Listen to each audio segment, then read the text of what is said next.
Hello everybody, Wannabe Reviewer here. Welcome back to the Wannabe Podcast, episode 49.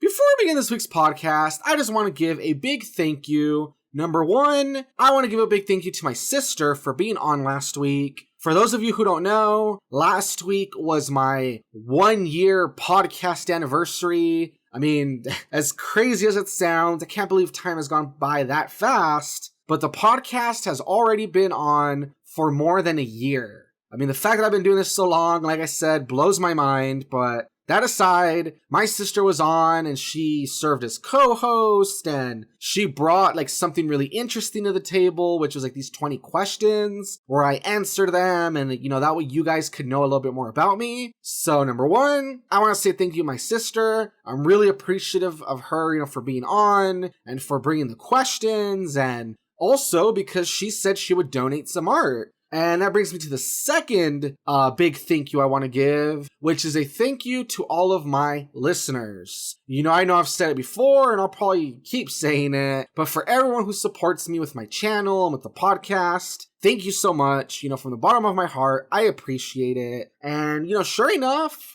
I see that some people are still getting caught up with the podcast and they're trying to answer that question for my favorite podcast contest, which was where you talk about what your favorite podcast episode was and why, and then you could win a piece of art by my sister. It'll be like a nice Spooktober themed picture and it'll have, like a thank you on it or something. So number one, as I said, thank you to my sister for being on. I really appreciate that she took the time out to join me for the celebration last week. And number two, thank you to all my listeners. I really appreciate it. I love all of you. And sure enough, I've seen that some people have answered, their, I guess you can say, entry into the contest. Like I said, I know that some people are still catching up though, but soon, I'm gonna look at who answered it. I'm gonna see if maybe if there's more than 3 participants, maybe I'll draw names from a hat or something, and I'll pass them along to my sister, and, she'll get started on that artwork. So just wanted to say that really quickly, that thank you to my sister, and thank you to all my listeners.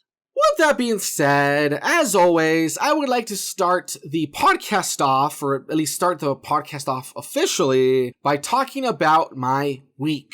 And, as I usually do, I'm going to start with anime.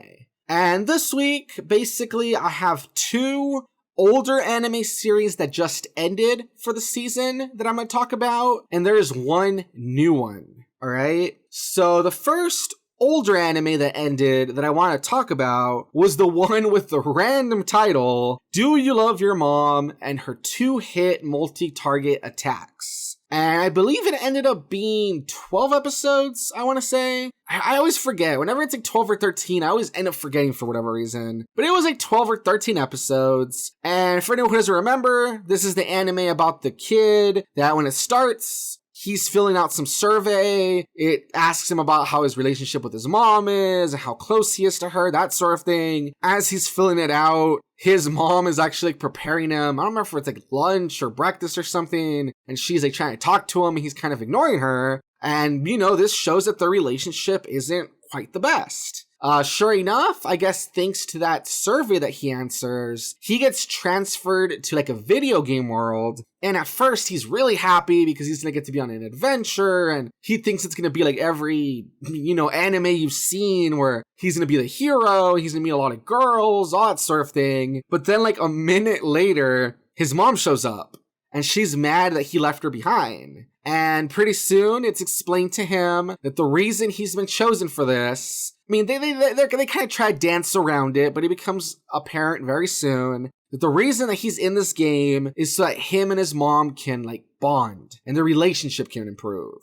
And well, that's a pretty good premise. I don't know. It's weird because there is some heart to this, Like, it is kind of nice that as the series progresses, you do see that the hero's mom, she is like a very like kind-hearted, selfless mom, because along the way, the hero and the mom, they meet these other girls who are also on quests with their mothers, and their mothers are like a complete mess. They're either selfish or they kind of bully the daughter into, being perfect, and, they ruin their lives by just being so overbearing, that sort of thing. And like in comparison, the hero's mom, like she's always very supportive of her son. She's always very kind and trying to do things for him, really selflessly, that sort of thing. So like on the one hand, there is some heart to the anime, and it is kind of nice to see the hero's mom, act like a mom. And it is nice to see how she kind of takes in these other girls and she kind of gives them like a little bit of a family, like you can tell the other girls love being around her. It's like, that's really nice. And there is kind of a hint of our hero kind of,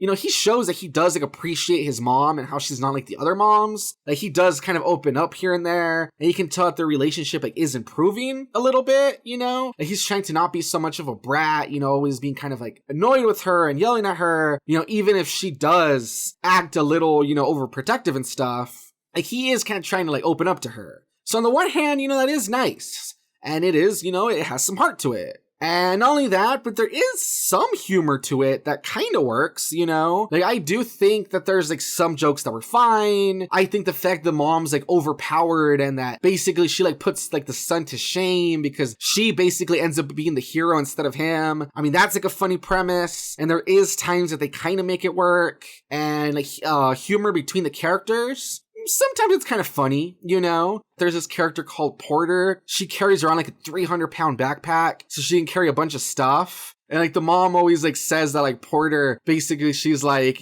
a walking coupon inventory space, and like, I don't know, like you'd have to watch it, but there is some funny interactions between the group and there is some jokes that work, all right? However, the bad thing is, although there are some jokes that are like, like I said, like some interactions and stuff are fun, I feel like they just don't put too much effort into the humor. Like, I think like it feels like they just try to go like, haha, the mom's overpowered and she embarrasses her son. It's funny. Get it? And it's like, yeah, I get it, but like, where's the follow-up? Like, what's the next joke? And they'll do like the same joke again, so it's kind of awkward. So in the end, I don't really recommend the anime. I think it's very middle of the road. I think it's like a 5 out of 10. Maybe if you're really bored, maybe go ahead and watch it. Maybe if the premise is just that interesting to you, maybe you'll enjoy it. But honestly, I don't know. It's one of those things where I think you can do better. I think there's much more interesting, stuck in another world anime out there. So I don't recommend it, but hey, if you want to check it out, that's on you. As I said, it is 12 episodes, and that was called Do You Love Your Mom and Her 2-Hit Multi-Target Attacks. So there you go.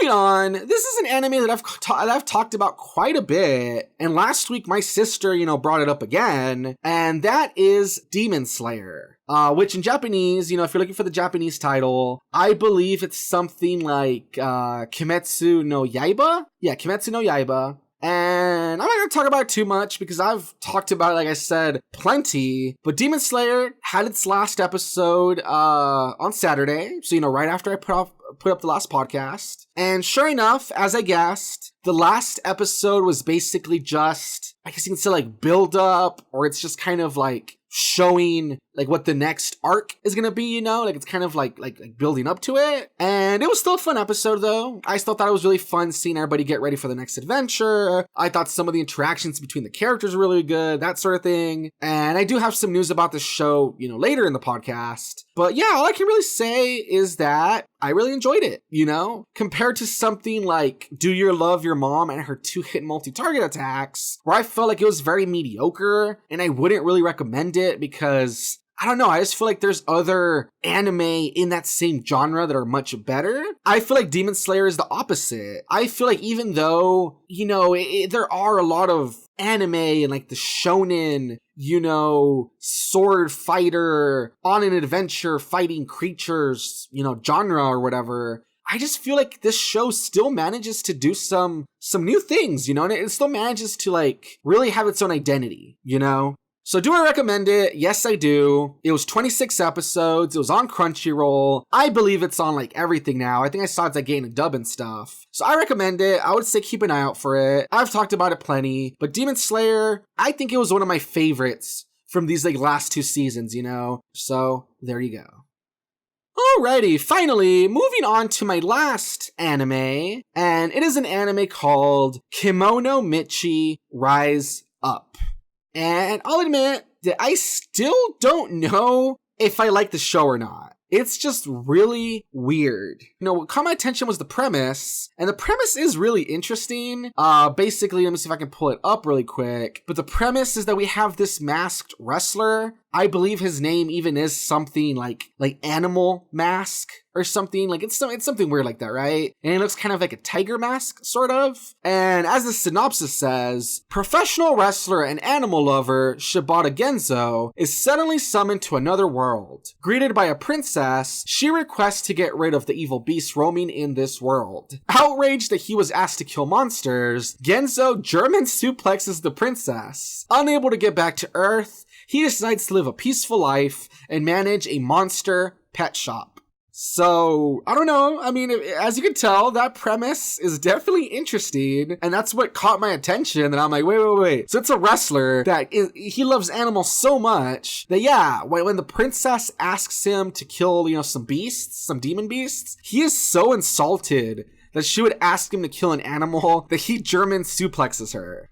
And so that up to there, up to the beginning, when they introduce the character, they show him in the ring, they show him be transported to this other world, they show him suplex the princess, all that stuff. That was really funny. I really enjoyed that, honestly. And even afterwards, the episode's pretty funny because after he escapes the castle because he doesn't want to get in trouble, he's just running around the town or whatever. And because he's dressed in nothing but his mask, his boots, and his wrestling trunks, everyone keeps calling him a pervert, which I thought was really funny. And so he's just kind of trying to hide, he doesn't know where to go. So I enjoyed all of that. But then after that, the show does get kind of weird because it says he's an animal lover, but it is kind of creepy how much he's into animals. I'm afraid that I really hope it's not going where I'm thinking it's gonna go. Basically in this world, there's humans, there's demon beasts, that look like monsters, and then there's beast people. Right away, after running away from the castle, he runs into this werewolf man that, it looks like a wolf, but it's an anthropomorphic wolf man.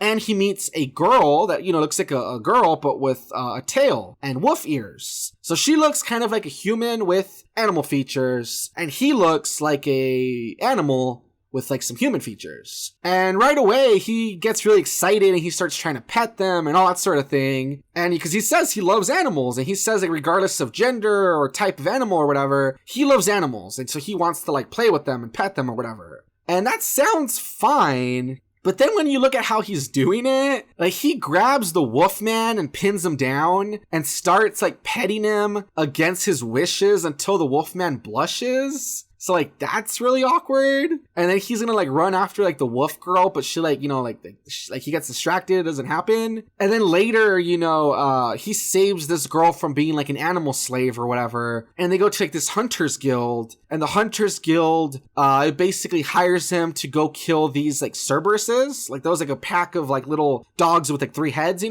And once again, he says he's not gonna kill them because he loves beasts. So he grabs the leader of the pack and he tackles him down, but then he starts sniffing the dog's butt, which is really awkward, which it makes sense in the sense that he's dominating him, and he's getting him to calm down and kind of roll over and submit to him. But I don't know, man, while it seems kind of funny, and while I do like the idea of this dude solving all his problems with wrestling moves, and I do like the idea of him wanting to keep animals and as pets and stuff instead of killing them, I think the way they portray his love for animals is a little on the creepy side. So I'm hoping that it's just played for laughs in the first episode, to kind of grab your attention, and then in other episodes they kind of tone it down, because I don't know, man, if it continues on or escalates from here, I don't know, man, the dude is a little too into animals, so I guess seeing how the show turns out remains to be seen. But at least the first episode, like I said, it did have lots of funny moments. Him suplexing the princess was really funny. Him running around through the town and being called a pervert, that was really funny.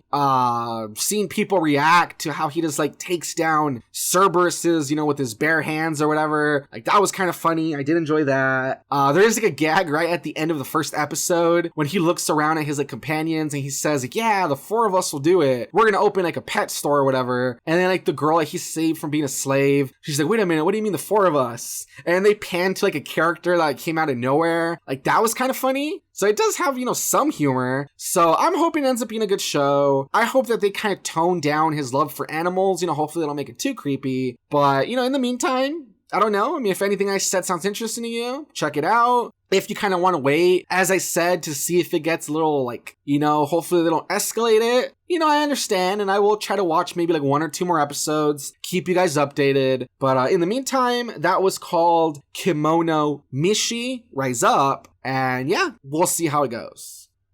Alrighty, moving on to TV. I watched one show that I actually didn't know it was back. It's something I've talked about before, done a review on before, and I actually didn't know it was back until I saw another YouTuber talk about it. And that's what made me aware that the show's back. I should check it out. So basically what I'm talking about, it's Disenchantment. Apparently it's still season 1, but it's season 1 part 2. Which I don't get why they don't just make it season 2 at this point. I never really understand why shows do this. I think it's really weird, but whatever. But yeah, Disenchantment, season 1, part 2. I think it started coming out on the, I think it came back September 20th or something like that. I don't really remember. But it's been going on for a while. Like I said, I found out about it because our YouTuber was talking about it. And sure enough, I sat down, I watched it. And I don't know. I mean, I kind of would like to do a review on it in the future, but I'm not too sure if I'll be able to get to it or if there's really a lot to say. Basically, I enjoyed it enough. I thought, there was some stuff that was funny. I thought that the story and the characters were interesting. They definitely have them go on some pretty, interesting adventures and that sort of thing. I still don't know if it's found its rhythm yet. Which is weird, because this is another batch of episodes. But then again, like I said, I guess it kind of makes sense because if it is, still season 1, not season 2, then maybe they were made at the same time as the other, episodes I've seen before. So maybe that explains why the rhythm's a little bit off. But yeah, it feels like it's weird. It doesn't know if it wants to be a, show where, the shows aren't connected and each show's its own adventure. And then, they kind of reset the status quo, or does it know if it wants to be a serialized show where every episode it leads to it's building up to something else, it's really weird because it feels like it wants to be both at the same time,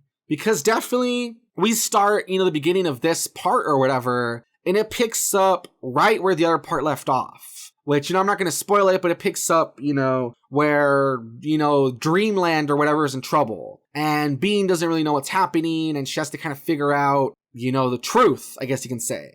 And it's funny because all of that happens in the first episode, and then episode 2 kind of ties into it a little bit also. We kind of see what happened to their characters, like Lucy and Alpha, all that good stuff. But then from there, the other episodes, they kind of have nothing to do with the first 2 episodes or the, episode 10 of part 1. They're each kind of their own adventure. And it feels like they don't even really reference stuff that happened before. Like I said, it almost feels like the status quo is achieved or everything's back to normal. But then every so often they do kind of hint at an underlying thing. So I don't know. Like I said, it's just weird because it feels like it kind of wants to have episodes that each mean their own thing, but it also feels like it wants to have this bigger story. And unfortunately, the way it kind of goes between, one thing and another, it feels like it's not that smooth. So, I don't know, maybe it's just me, maybe anyone who watches, maybe they won't make that big of a deal about it. But for me, that's something that bothered me. Some of the humor, I don't know, I mean, there was some jokes that I liked, there was some gags that I enjoyed, but there were other ones that I just feel like it was just kind of trying too hard, So, in the end, I still don't really know what to think about this show. I really want to like it. And I guess I do like it because, I have watched it and I am hopeful for its future. But at the same time, I just don't know. I feel like I kind of wish it was like I said, in its rhythm by now. It feels like it's kind of taking a while to really establish what it is. So it's just kind of awkward. But if you enjoyed, season 1, part 1, I think you'll like it. I feel like it's more of the same. If you haven't really warmed up to it up to now, I don't know, maybe just keep waiting to see if it like turns things around before you dive into it, because maybe you'll just be disappointed. But yeah, with that being said, for those of you who didn't know, Disenchantment Season 1 Part 2 is out now. It's another 10 episodes, and Season 2 has been confirmed. So, like I said, I guess the show, maybe it's still trying to find its footing. We'll see how it goes. Hopefully, as it goes, it continues to be better. So, there you go. Alrighty, moving on to video games. I played 2 video games this week. One was a new one, and one was one that I talked about, last week. So starting with the new one, this game actually caught me by surprise because I honestly forgot that I ordered it.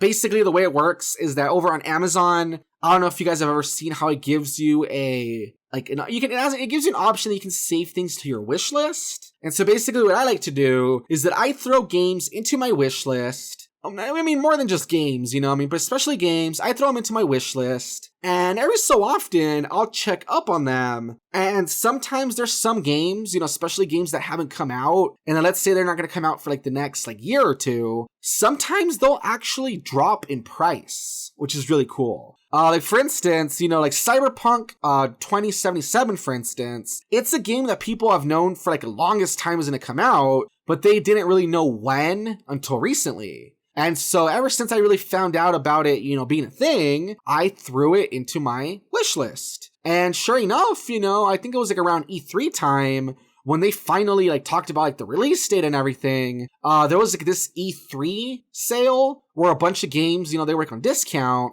So, the game, instead of being $60, it was down to $45. So what I do is that when it drops in price, I pre-order it then and there. And, they don't charge you until the game comes out, but you still lock in the lowest price available. So basically that's what I did with this game, which I said, long story short, this game, Code Vein, I had heard about it quite a while ago. I had heard it's supposed to be really cool. It's supposed to be, kind of a Dark Souls type game. And for the longest time, didn't know when it was coming out. So for the longest time, it was just sitting, in my wish list. Same thing as Cyberpunk 2077. At some point, it fell in price down to $40. I pre-ordered it then and there. And like I said, I forgot about it. And so yeah, on release day, game showed up at my door. I looked at my account and I'm I'm missing 50 something dollars. That's weird. And it's oh, I guess I pre-ordered Code Vein at some point, saved $20 and forgot about it. That's cool, I guess. And so like I said,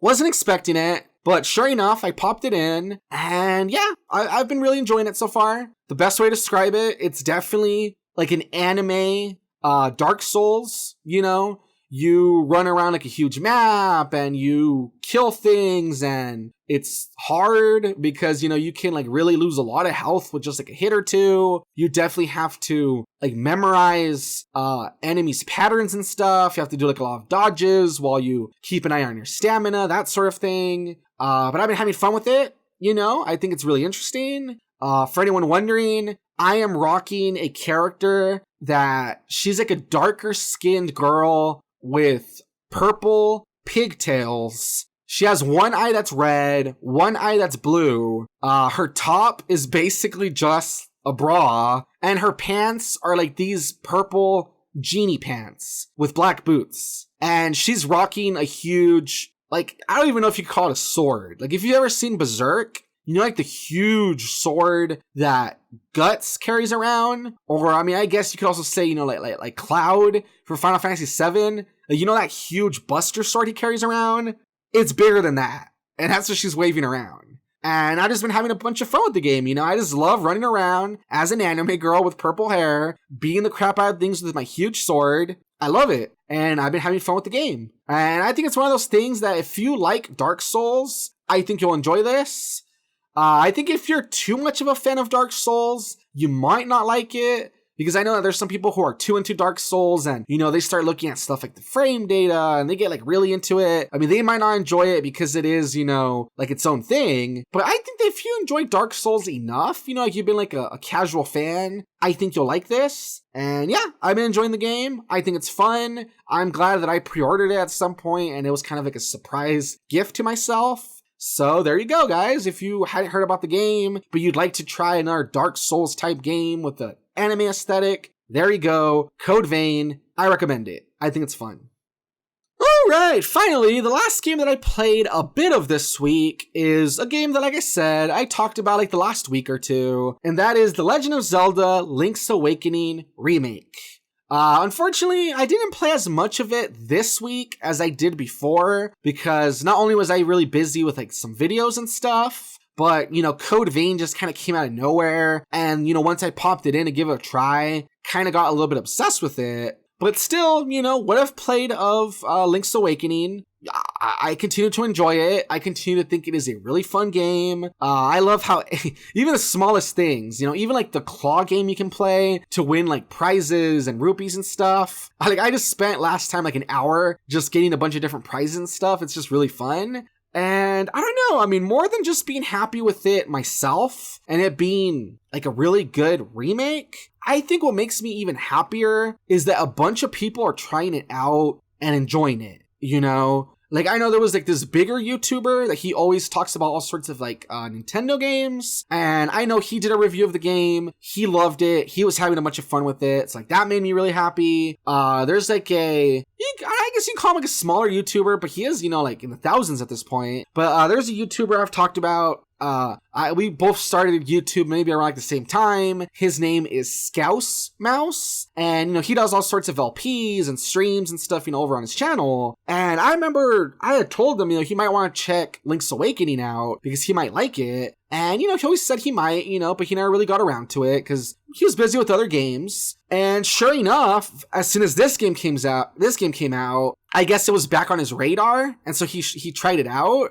And I asked him, what do you think of it? And he's like, man, I am really loving it. It is like one of my favorite Zelda games. And so like that made me happy because I've always told people that Link's Awakening is really good. Like from the dungeons to like the music to like the little story to the mechanics and like the quirkiness of it and everything. Link's Awakening is like a really unique entry and it's really fun and like a really awesome game to play through. And I'd always kind of told people, but with it being such an old game, it's like a Game Boy like Color game or whatever. A lot of people can't really get their hands on it, or I don't know, it just kind of slips their mind because they have to like get like an emulator and download it, all that stuff. But with it being back in like the public eye because of the remake, like yeah, people are like really checking it out and enjoying it. And that makes me happy, because I had for years wanted it to get this sort of attention. And so seeing that people are like really paying attention to it, that makes me happy, So I've been playing it, here and there. I've been having fun with it. I'm so glad that, the game is back and better than ever. And even more than that, I'm just happy that other people are experiencing it either like for the first time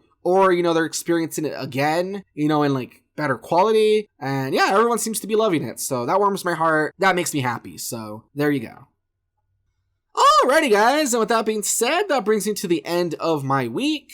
Hopefully you guys got something out of that. I felt that I had a pretty full week, honestly. It was a good combination of anime and watching like a TV show and playing games and, other stuff like video production, that kind of thing. But I think I had a good week. Hopefully, like I said, there was something I talked about that got you guys' attention. And yeah, with that out of the way, I think we should transfer over to the news. And as the title of the article states, Mario and Luigi RPG series developer AlphaDream files for bankruptcy. Now, this one really caught my attention because, well, first of all, I had never really paid any attention into who made the Mario and Luigi RPG series. Like, though I have played some of the games before, like, I think I played like Partners in Time and like a little bit of Bowser's Inside Story. I had never really paid attention to like who made it or whatever, Like, I knew it was Nintendo, but I guess I was just assumed it was like Nintendo themselves, I guess. Like, I don't know.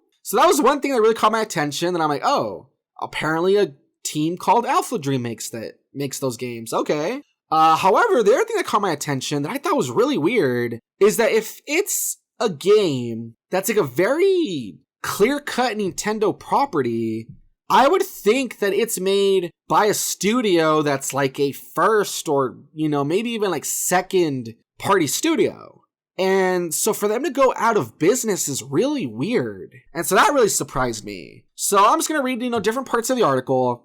But it says that, it says AlphaDream, the studio behind the Mario and Luigi RPG series, filed for bankruptcy in Tokyo District Court on October 1st. The company was first established in May 1991 as the interior and exterior finishing work company, Mente Tomo, before changing its name to Alpha Star Soft in January 2001. And it says, then to AlphaDream in July of that year. They're mainly known for work on the Mario and Luigi RPG series and the Hamtaro series for Marvelous. Most recently, it developed the smartphone game Kadame no Gonjiro Fit and Run for Forward Works. So yeah, it's weird because, mostly the only things they've really made, they've made a few Hamtaro games in the past, and then they've really made the Mario and Luigi series. And so that's what I'm saying, that with them making the Mario and Luigi series, which is a very, Nintendo clear-cut, game, you would think that Nintendo would own them. Sorry. You think Nintendo would own them.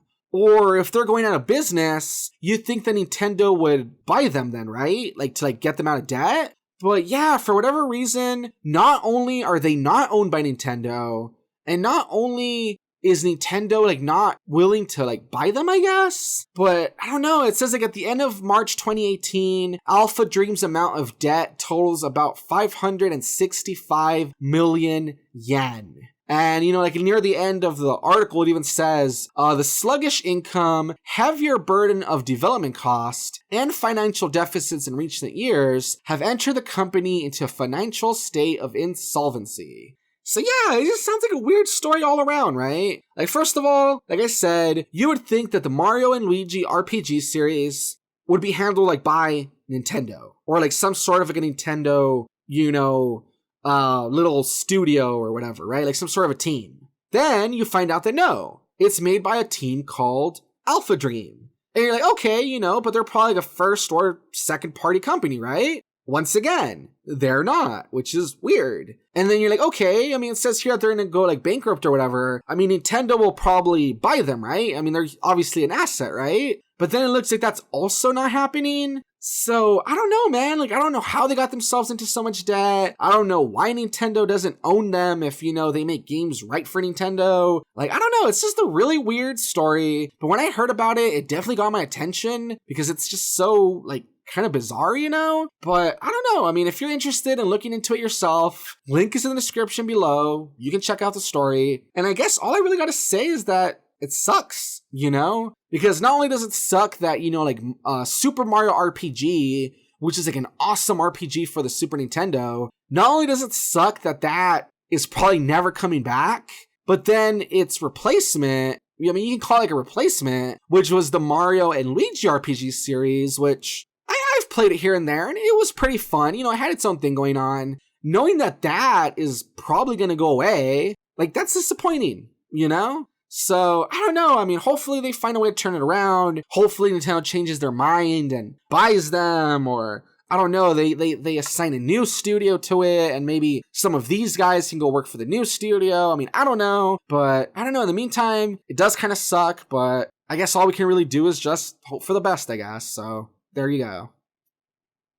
Moving on, this next one was surprising because I'll admit that I had kind of forgotten about this series until I saw this. But then once I saw it, it kind of made me go hey, that's actually kind of cool it's coming back. So, as the title of the article states, Brain Age Nintendo Switch Training announced for Switch. So, I don't know how many of you remember, but back on the DS, they had a series of games called Brain Age. And Brain Age, it was this little game, it was a pretty simple little game. The mascot was this, I don't know who he's supposed to be, I forget. But if you look on my thumbnail, it's the polygonal head of some guy who basically every day he makes you take these little quizzes and puzzles and stuff. And then he kind of rates how well you do. And it's supposed to give you the age of your brain to see how well you're doing, with your memory and your skills and stuff. And I don't know, it's an edutainment game that I thought it was fun, it was actually really interesting.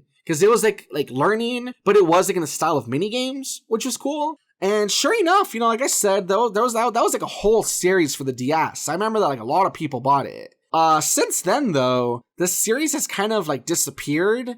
and gone in, it went kind of like, I don't know, like people didn't really know what had happened to it. A lot of people assumed that it was just like a DS exclusive thing, I guess, and then that was kind of it.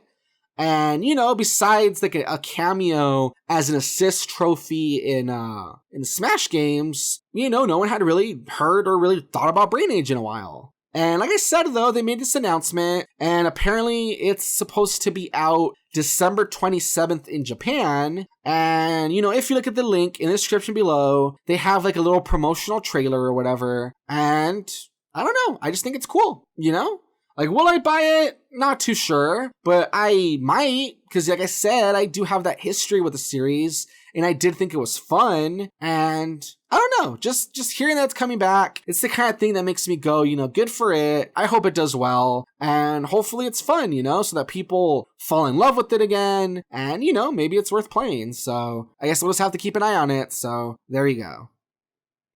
Alrighty, moving on. This next news story, don't really know it's an interesting story for sure, but who knows how well it'll go, since I feel like it's one of those things that they're always talking about on and off, and they're always trying to make it like work, and they're always trying to get it off the ground. But as the title of the article states, Sony's Uncharted movie recruits Bumblebee director Travis Knight. So, for anyone who doesn't know, Sony, they have that series called Uncharted. It has like 4 main games in the series, 1 spin-off, and then like a few like handheld, I guess they're also called spin-offs, right? So it has quite a few games in the series, but the main one are like the main 4, right? And, they star Nathan Drake. Basically, Nathan Drake, he's kind of like a modern day Indiana Jones. He goes around looking for treasure, getting into trouble, fighting people, that sort of thing. And I like the series. I think it's fun. I think that, they have some good cinematography, and the adventures you go on, they're quite fun, that sort of thing. So it's a pretty beloved series, For whatever reason, though, for like the last few years, they just on and off, like I said, they've been saying that they want to make a movie based on it, and they just like can't seem to make it work. Like they keep like trying to like redo the script and getting different directors and different people to act in it, that sort of thing. And I think the last piece of news we had heard is that I think Tom Holland is scheduled to star as Nathan Drake, which like that's really weird because Tom Holland just looks really young, and even like at his youngest, Nathan Drake looks like he's supposed to be like late 20s, early 30s. So like that's kind of weird. But I don't know, maybe he can make it work, right? Who knows? That aside though, it looks like, the movie is starting to finally come together. They got Tom Holland scheduled to star Nathan Drake, and they finally got a director, who is Travis Knight. And Travis Knight, I don't know. As much as I'm not really a fan of video games getting movie adaptations, because I feel like they never really work quite well, and I feel like it kind of takes away from like the whole point of a video game. I don't know. Travis Knight is a pretty good director.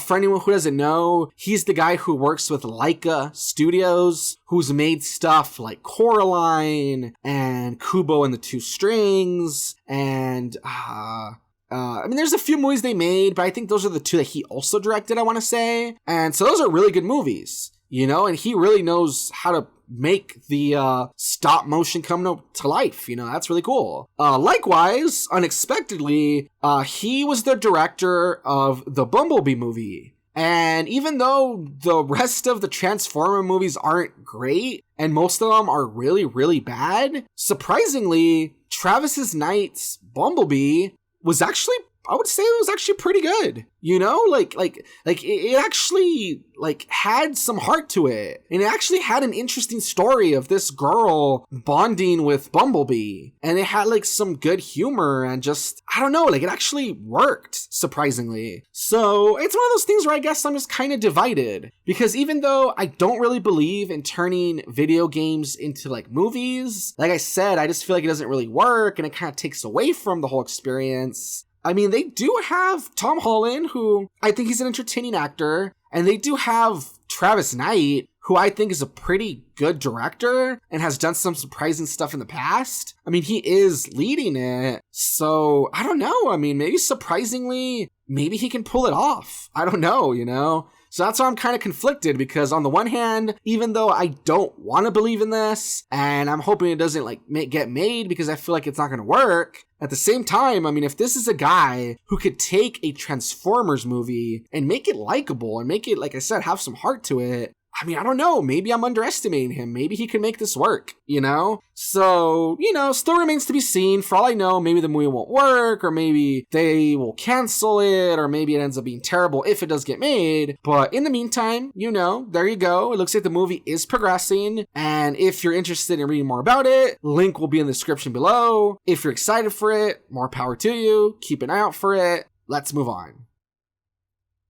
Alrighty, moving on. This next one, it's kind of a short one. There's not really much to say about it besides like the premise, you know, of the article. But as the title of the article states, Jack Nicholson's axe from The Shining sells for $200,000 at auction. So like I said, not too much to say. Basically, it's just an article where they talk about different like movie props that went on sale. And I just thought it was interesting because it is kind of cool to hear about all these things that were for sale. Like, not only did they have the axe from The Shining, they also had the bat suit worn by Michael Keaton, the Roman armor worn by Russell Crowe in The Gladiator, the holy hand grenade of Antioche featured in Monty Python and the Holy Grail, William Wallace's sword from Braveheart, Samuel L. Jackson's lightsaber from Revenge of the Sith. I think that's it. Yeah, that's like kind of all the stuff it really talks about. So, I don't know, you know, even though there's not much to the story besides the fact that this prop sold for like a lot of money, I do think it is kind of interesting to just hear about it, you know? Like, I think it is kind of cool that even though they are just props, and even though they do sell for something like really expensive that I don't think I could ever afford, it does sound fun, you know?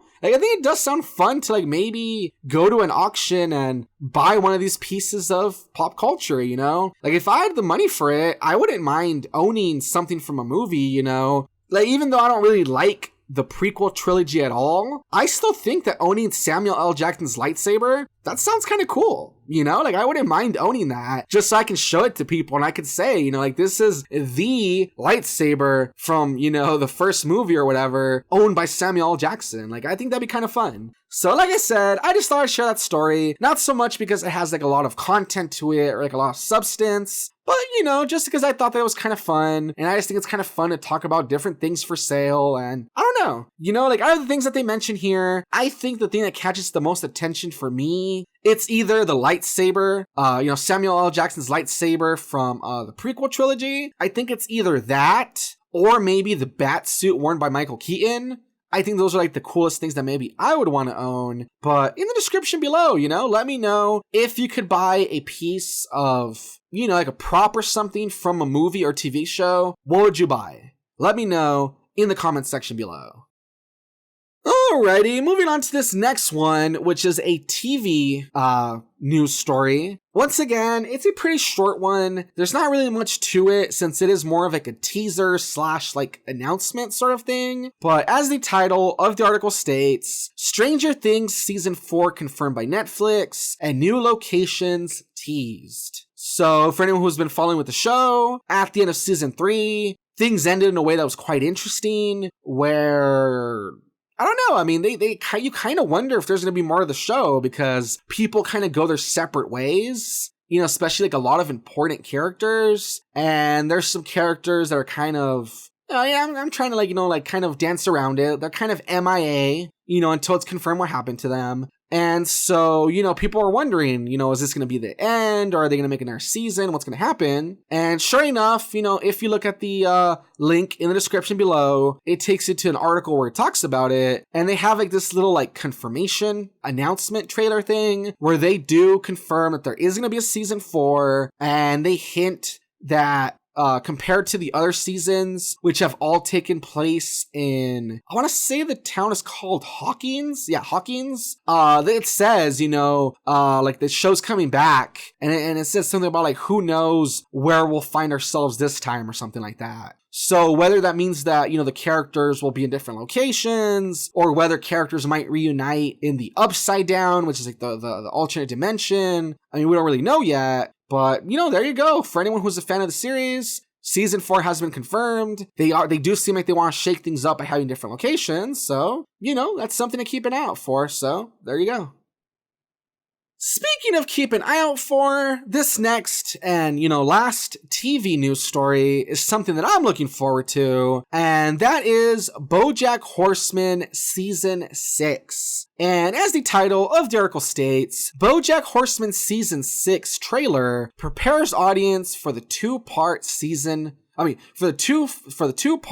season. I was going to say season finale. For the two-part final season. So, yeah, I don't know how many of you have watched the show before. BoJack Horseman is this show that I'd say it's incredible because it manages to balance comedy with the most depressing, darkest story ever, It's about a character who used to be a TV star back in the day.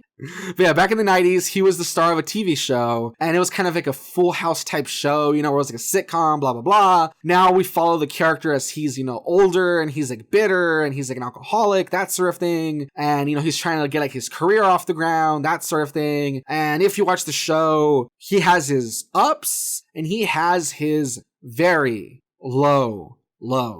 He has gone through depression and alcoholism and people around him dying and him ruining relationships with people and all sorts of stuff. And basically, at the end of season 5, BoJack puts himself in rehab because he wants to finally fix himself or whatever. And if you've watched the trailer, it looks like it has to do with him either in rehab or he's coming out of rehab, and it's about him dealing with trying to finally fix himself. And all around him, all the other characters that we've come to know and love, it looks like they're all dealing with their inner demons and crap happening with them. And it's just an interesting show. It's hard to describe, but it's really good. It kind of sucks that it's coming to an end, but at the same time, I do think that's awesome because I prefer a show that has a solid ending versus one that just keeps going forever and ever and just kind of loses quality over time, So I'm excited. I don't know how many of you are excited, but yeah, the show's coming back. Part 1 will come out on October 25th, which is a Friday.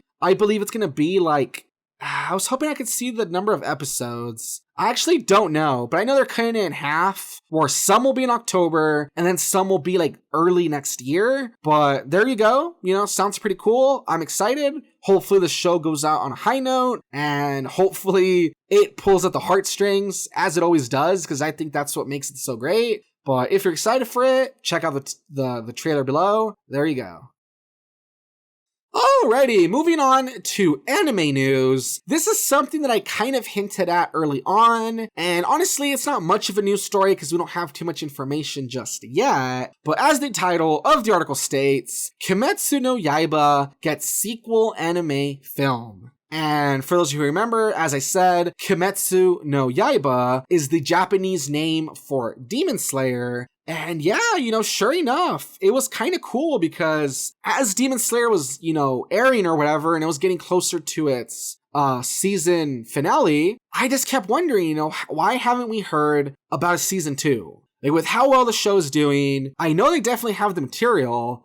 It's weird that we haven't heard anything about, another season. And at first, I was kind of worried. But then, huge relief, and it's kind of a spoiler, but not really. But if you watch the first season, once you get to episode 26, out of nowhere, as our characters are getting ready for their next adventure, this thing just pops up on screen that says, Demon Slayer movie has been greenlit. And it just tells you at the end of the final episode. And you're just like, what? There's a movie? No way. And yeah, sure enough, not that long afterwards, there was an announcement that there's going to be a movie, even though we don't have too much information just yet of when it's going to come out or anything. It's based on the Infinity Train arc, which is, I guess, at the end of the last episode, it shows them boarding a train. I guess maybe from this train that they board until the next big arc where they arrive somewhere, maybe some things go down in the train. And so that's why they decided instead of,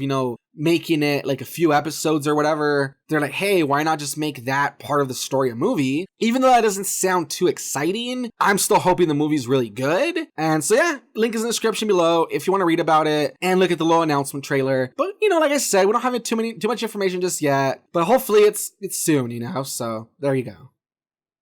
Alrighty guys, and with that being said, that brings us to the end of another news week. As usual, hopefully that was something that I covered that you guys thought was informative or educational or interesting or, whatever that caught your guys' attention. Hopefully that was something that you guys liked that I talked about. And with that being said, I would like to transfer over now to the last segment of the podcast, which is the Content Creator Spotlight. But before I do, I just want to say that with it being October, aka Spooktober, I want to do something a little different this year, and I will discuss more of that, maybe at the end of the podcast. But one of the things that I want to do is that for each week in October, even though for the Content Creator Spotlight, usually I talk about smaller YouTubers and, stuff that they're up to and, why I think you should listen to them, I want to cover YouTubers that even though they're a bit on the bigger side, and, they're the kind of YouTubers that maybe they don't really need as much help because they're pretty well off in subscribers and stuff,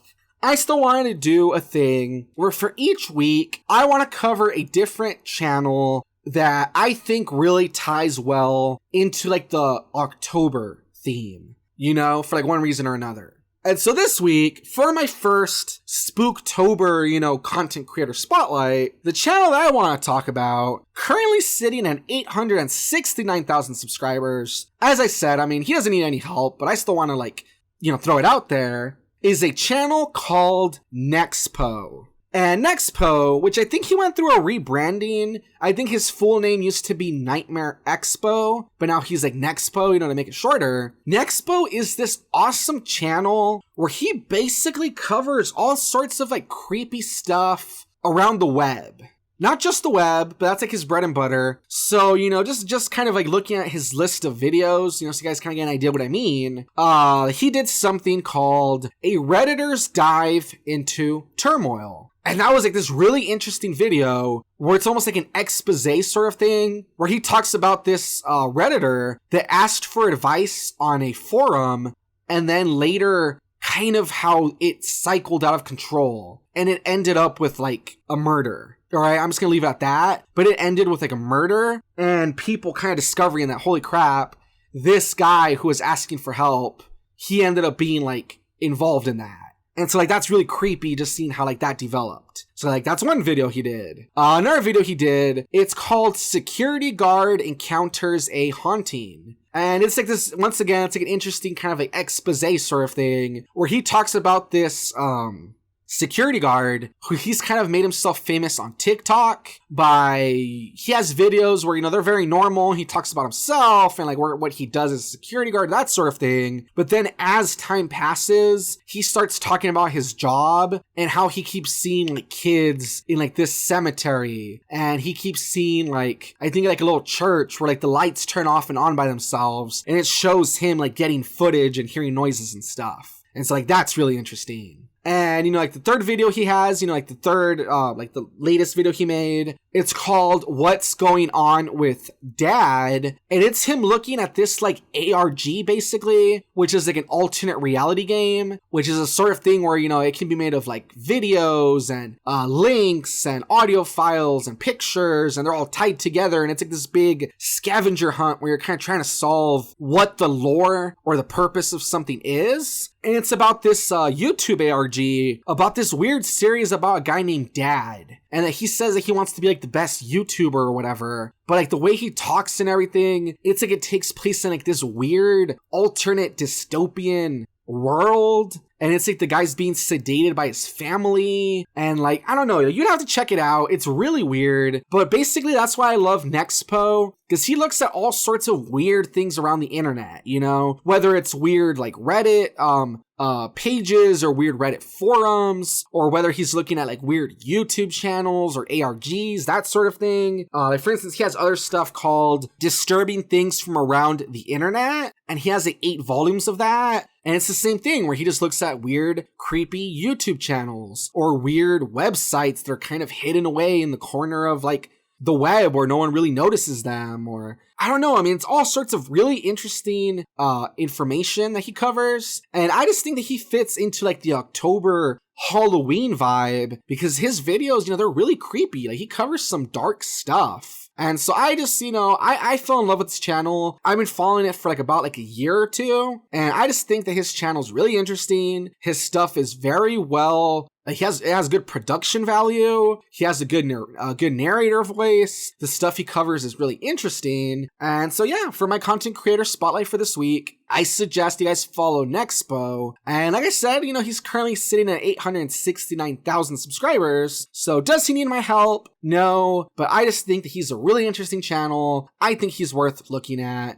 So if you guys are interested in checking him out, there you go. And though it might sound kind of silly, I guess if you end up following him or checking him out, tell him that Wannabe Reviewer sent you and we'll see. Maybe he'll appreciate it. So there you go. Alrighty guys, and with that being said, that brings me to the end of another podcast. That is one more in the bag. As usual, hopefully you guys enjoyed that. Hopefully there's something you guys got out of it. Whether it was me, introducing you guys to Nexpo, or me talking about, different news stories for the week, or me talking about different media that I consume, that sort of thing. Hopefully that was something you guys enjoyed, something you guys thought made it worth it. And with that being said, to wrap up, as usual, you guys can follow me over on Twitter or over on Instagram, that sort of thing. If you guys have checked, I'm trying to get into the Spooktober spirit, I guess you could call it. Not only have I changed my profile pic to something more Halloweenish, but I'm gonna try to do something a little different this year. Where last year I really wanted to make Halloween content, but I only ended up making a video or two that kind of tied into horror a little bit. Since once again I kind of ran out of time, I just got busy with things in my personal life, and I don't know. I mean, I'm not gonna go there. I wanted to do 31 days of content, but it's not gonna be possible. However, I'm gonna try to do the next best thing, where I'm gonna try to do 13 days of content. So from the 19th through the 31, if everything goes as planned, and I'm really in a hurry trying to get these working, in the background, I'm gonna release 13, different days of Spooktober, type videos. I'm gonna have a top 7 video that I'm working with someone else on. It's gonna have to do with horror game franchises. I'm gonna release a new series that it's actually kind of a remaster of something that I tried to do 4 years ago on another YouTube channel when I first got interested in YouTube. They're in real life, creepy, urban legend sort of things. So I'll have 3 episodes of that. Look forward to that. Hopefully you guys enjoy that. And yeah, I don't know. I'm looking at other things. I'll probably do some reviews. I'm gonna see about maybe doing a short LP of a horror game, that sort of thing. I'm still really putting everything together. But yeah, I'm hoping to do a few collaborations and a new series, that sort of thing. But yeah, look forward to that. As I said, it'll probably be from the 19th through the 31st if everything goes as planned. And that'll be my 13 days of Spooktober or whatever. So yeah, look forward to that. Hopefully it ends up working. I should have one last video going up next week. It's going to be a little short game review. And then after that, I'm going to really try to focus on my Spooktober content. And yeah, with that being said, I hope you guys have a wonderful week. I will try my best to be back here next week for episode 50 of the podcast. And until next time, my name is Wannabe Reviewer, and I'll see you guys later.